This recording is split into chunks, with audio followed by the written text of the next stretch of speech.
Salut mesdames et messieurs, très heureux de vous retrouver nombreux devant vos postes téléviseurs et merci d'avoir choisi la santé radio-télévision pour vous informer.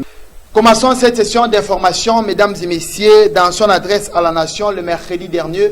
Le président de la République, Félix Antoine Tshisekedi, a prévu toute la nation sur les prix à payer sur le domaine économique pour vaincre le coronavirus. Cependant, à Matadi, le prix des denrées alimentaires de première nécessité n'ont pas augmenté, les prix restent intacts, ce qui réjouit la population matadienne. Suivez ces reportages. À Matadi, l'appel des autorités a rencontré un écho favorable dans le chef des commerçants. Au marché Mikondo, pour ne citer que celui-là, les commerçants ont fait preuve de bonne foi. La flambée de prix, qui était l'objet de craintes de plusieurs personnes, n'a pas eu lieu. Les riz, les haricots, le foufou, ainsi que d'autres aliments ont gardé leur prix. C'est vendredi. La population s'est approvisionnée sans aucune inquiétude. Pour la population, les autorités devraient garder l'œil vigilant sur le commerçant de mauvaise foi qui se livre à la spéculation de prix sans aucune raison. Pour l'instant, l'espoir de la population reste fondé sur la promesse faite par le chef de l'État, celle d'accompagner les opérateurs économiques pour éviter la rupture de stock.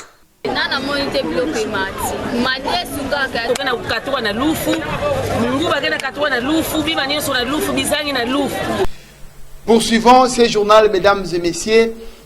Plusieurs femmes et jeunes filles allaitent difficilement leurs enfants pour des raisons de maintien de leur forme physique intacte, chose qui n'est pas encourageable ou sinon un comportement suicidaire pour l'avenir des enfants qui doivent bénéficier du lait maternel pendant 6 mois. Suivez ces reportages. Le lait maternel. D'abord, quand le bébé est né, dès le premier jour de sa naissance, on lui donne le lait. Qu'il y ait sorti de lait ou pas, on donne toujours le sein. On met l'enfant au sein pour faire sortir un liquide qui sort de ce lait maternel qu'on appelle le colostrum. Ce colostrum, ça favorise la sortie des déchets de l'enfant, c'est-à-dire le méconium qu'on peut appeler vulgairement un des déchets que l'enfant a dans l'intestin. Il évacue donc tous ces déchets-là quand il prend le colostrum. Les deux premiers jours, ou soit les 3 premiers jours. Après le 3e jour, vous verrez qu'il y aura sorti de lait maternel. Quand il y aura sorti de lait maternel, nécessairement, le lait maternel, c'est un aliment qui est très complet chez l'enfant. Il y a tout là-bas. Il y a les lipides, les protéines, donc tout ce qu'on a besoin de manger, que vous, les adultes, cherchez dans les bitéco, dans les madésos. Chez lui, il y en a. Et même l'eau.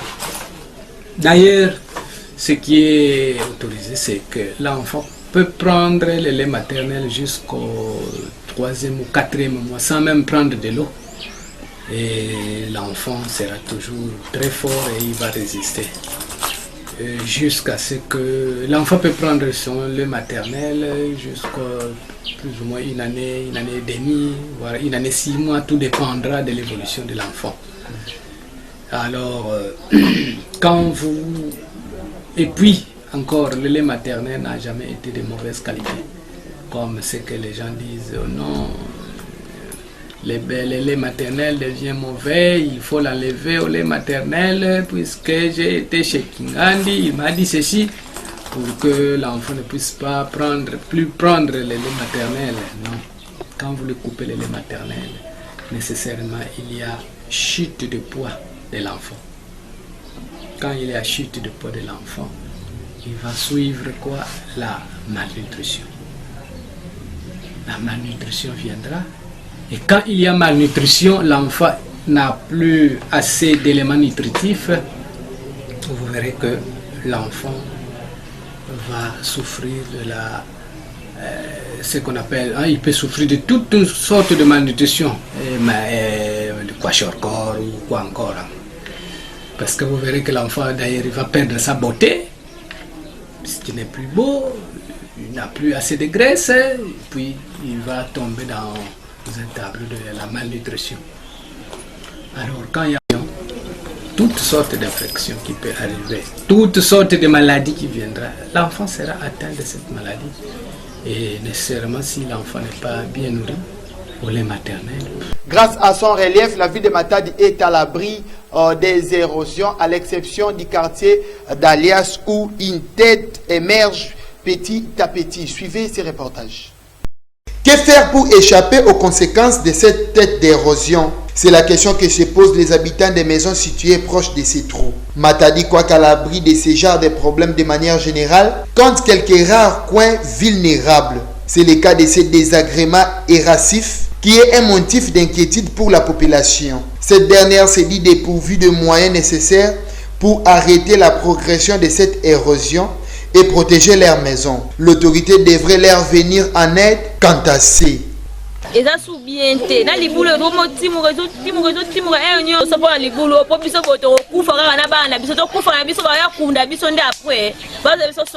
L'insécurité à présent, parlons-en encore dans ce journal, mesdames et messieurs. Au quartier Kimbangiste, dans la commune d'Mvouzi, les inciviques, autrement appelés Koulouna, envahissent les quartiers et opèrent à partir de 21h ou 22h. Suivez ces reportages. Nous sommes au quartier Kimbangiste dans la commune d'Mvouzi. Dans ces coins de la ville, l'insécurité continue à battre record. Malgré la présence de la police dans tous les ronds-points de la ville de Matadi et malgré les mécanismes mis en place, entre autres des barrières partout, la nuit dans la ville de Matadi, mais les problèmes d'insécurité continuent à se poser dans la ville de Matadi. Dans la nuit du jeudi au vendredi vers 21h, les inciviques non autrement identifiés, qui étaient au nombre de 5, ont menacé une dame qui se faisait accompagner de ses enfants. Ces bandits ont promis la mort à ses enfants si la pauvre femme ne leur donnait son sac contenant l'argent autrui de ristourne. La pauvre dame se sentit en insécurité sans aide ni de la police, encore moins de la population. Les a cédé les sacs. L'intervention venue en retard de la population. Ils ont pu arrêter 2 parmi ces inciviques. Les 3 autres en fuite ont écrit une lettre à la population vivant ces coins de la ville qu'ils reviendront pour venger l'arrestation des 2 autres bandits. C'est ainsi que la population vivant dans ces coins implore les autorités de la ville de Matadi pour renforcer la sécurité dans ces coins, car ces Koulouna continuent à s'aimer la terreur. Quittons Matadi, mesdames et messieurs, rendons-nous à Boma, où le chauffeur, les conducteurs de véhicules et motos roulent à l'excès de vitesse au boulevard Joseph Kabila, un danger permanent pour la population. Suivez ces reportages. Certains motocyclistes de Boma roule à vive allure ce dernier temps sur le boulevard Joseph Kabila, alors que celui-ci reste jusque-là en chantier. D'autres usagers de cette route, également les piétons, s'insurgent contre ce comportement des conducteurs des taxis-motos, un comportement apparemment conditionné après avoir pris quelques centilitres de liqueur, boisson alcoolique, se demande la population. La question reste posée. Un suspense total qui a gagné du terrain. Cela constitue même un danger pour les habitants qui occupent le long de cette route.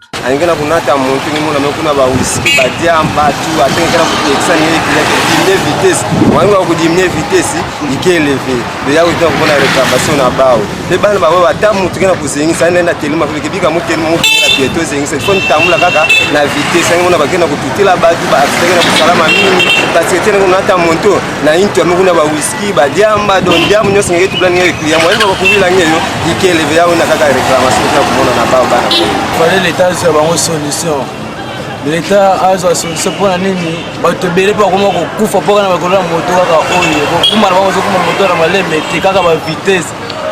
vitesse. C'est incroyable. Il y a l'État a une solution pour les chauffeurs à moto. Ils vont diminuer la vitesse.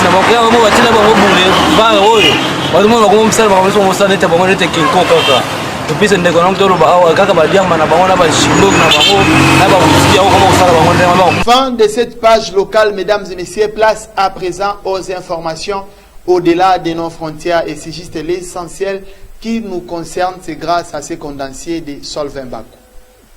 En Italie, les hôpitaux font face à de graves tensions face à l'afflux de patients touchés par le Covid-19. La correspondante d'Euronews à Rome, Giorgia Orlandi, s'est entretenue avec le directeur de l'unité pédiatrique et du centre de transplantation de l'hôpital Papa Giovanni de Bergame.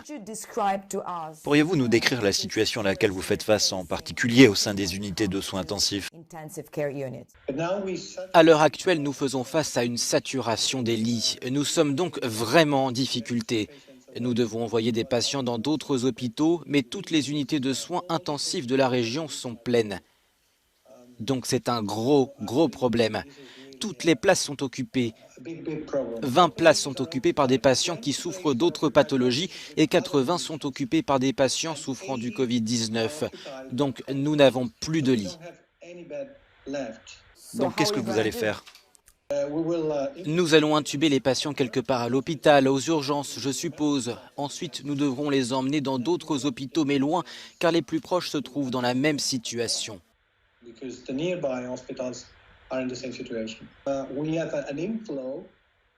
Nous avons un nombre d'entrées importantes, mais pas de sortie des patients. Nous devons donc occuper l'espace du service de médecine interne, du service de gastro-entérologie ou même de neurologie. Nous devons faire de la place pour les patients atteints de coronavirus. La moitié de l'hôpital s'occupe donc de ces patients. Devez-vous décider qui recevra ou non des soins intensifs?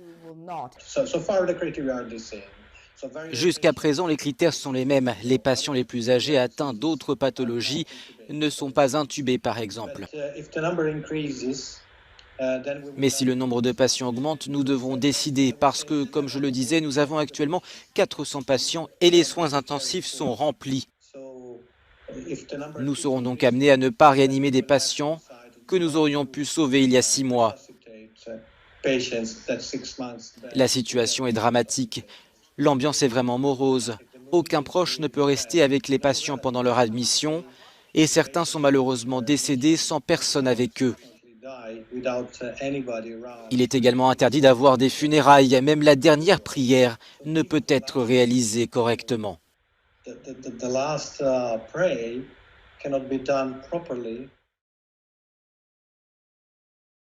Au grand mot, les grands remèdes, la Banque centrale européenne va mobiliser 750 milliards d'euros pour soutenir les États et les entreprises de la zone.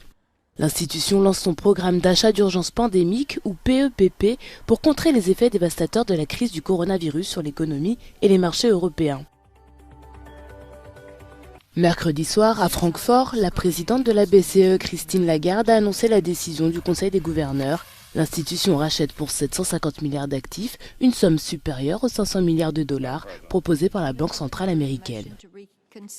Ce programme flexible permettra à la BCE de racheter massivement la dette des États et des entreprises d'ici la fin de l'année. Il lui permettra également de soulager les banques dans le but de les inciter à maintenir leurs prêts aux ménages et aux entreprises. Le programme d'achat d'urgence pandémique est une réponse d'envergure de l'institution qui souhaite ainsi contribuer à relancer un système économique en souffrance. La flamme olympique est arrivée à Tokyo, en catimini pourrait-on dire. Dans le contexte actuel de pandémie, la position du CIO, qui estime toujours prématuré de décider d'un report des Jeux olympiques, interpelle. La cérémonie d'accueil de la flamme, même réduite à sa plus simple expression, dérange de nombreux athlètes qui protestent contre l'éventuel maintien de la compétition. Dans le même temps, tous leurs championnats, leurs tournois, leurs préparations ont dû être annulés. Les autorités olympiques ou nippones veulent faire comme si le sport reprendra le dessus. Les enjeux financiers qui entourent le rendez-vous sportif le plus important du monde sont énormes. Mais Thomas Bach l'a martelé à nouveau jeudi, les Jeux auront lieu coûte que coûte. C'est par cette note d'information que nous bouclons complètement cette édition, mesdames et messieurs. Merci de l'avoir suivi et restez branchés sur les antennes de Santé Radio Télévision. Au revoir.